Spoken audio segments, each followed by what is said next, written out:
There's a meme in play right now that basically says if you're doing something because there's a reward involved, or you're not doing something because you fear punishment, well, that's really not morality. You know where this is going. It's meant to show how shallow is that.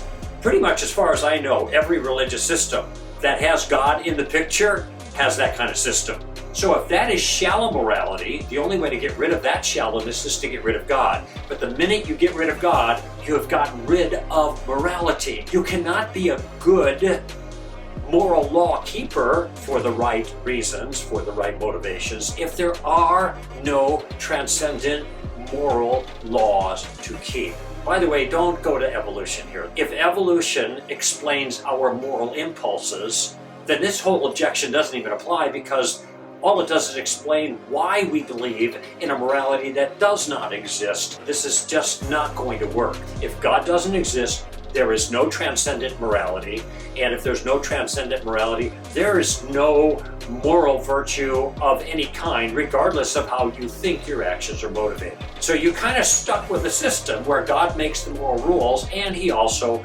oversees them. But there's a fundamental flaw, I think, in the whole enterprise. Just think about it, that all moral behavior is somehow disqualified from being really good if there is a reward involved, or if there is a threat of punishment. I don't think so. Both Jesus and Aristotle before him talked about morality in the sense that morality is a thing that you ought to do for its own sense, for its own good, for its own value, okay? Not for some other kind of external reward. So there's some truth to this, but notice even in this case there's a reward.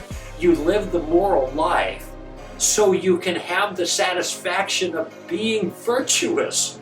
There's a good feeling to being virtuous. So you can't really avoid, in a certain sense, the equation of reward or punishment. That's kind of built in. If I am nice to grandma just to get the inheritance, obviously that is an illicit motivation for being nice to grandma.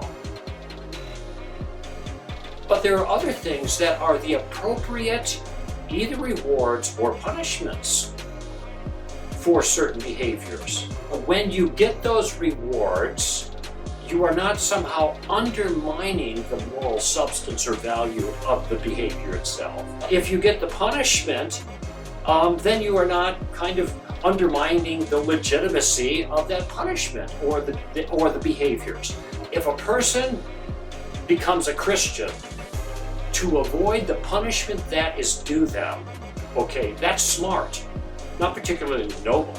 However, if I'm seeking to be a noble, virtuous person in order to honor God and bring pleasure to God and to be closer to God, well, there, the reward, so to speak, is the appropriate satisfaction for the behavior. So what we're faced with is a meme that is meant to undermine the shallowness of Christianity.